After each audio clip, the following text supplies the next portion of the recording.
HJ news की report. ज़्यादा जानकारी के लिए इस चैनल को सब्सक्राइब कर लीजिए।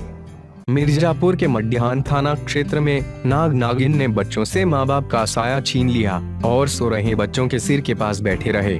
घटना लूसा ग्राम पंचायत के हथिया गांव की है, जहां 2 बच्चों के साथ सो रहे दंपत्ति को गुरुवार की रात आए नाग नागिन ने डसकर मार डाला।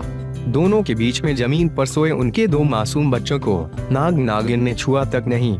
यहाँ तक कि नाग नागिन दोनों बच्चों के पास ही पूरी रात बैठे रहे। जब सुबह हुई तो बच्चे जागे और पास में बैठे नाग नागिन को देख डरने लगे। बच्चों के डरने पर नाग नागिन वहां से चले गए।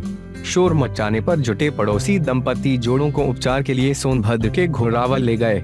लोगों के कहने पर दंपत्ति को खरदेवर ले जाकर झाड़ फूंक कराई गई। इसके बाद अस्पताल ले जाया गया, लेकिन तब तक देर हो चुकी थी। दोनों ने उपचार के दौरान दम तोड़ दिया। ये सभी घर से 3 किमी दूर पाही के खेत में सोए थे। दुखी और उसकी पत्नी संगीता गांव से 3 किमी दूर हथिया बजाव गांव में पाही के रहने वाले थे। दोनों वहीं पर रहकर खेती और बकरी पालन करते थे। गरीबी होने के कारण दोनों अपने 5 और 1.5 साल के बच्चों को लेकर जमीन पर ही सोते थे।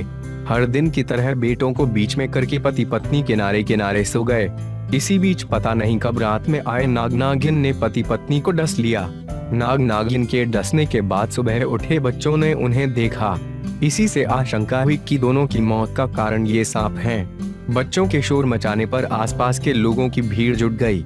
सर्पदंश से दंपत्ति की मौत के बाद अब ये बच्चे अनाथ हो गए हैं। ऐसे में इनका सहारा कौन होगा, ये बड़ा सवाल है। हालांकि मृतक दुखी के 2 और भाई और उनका परिवार है।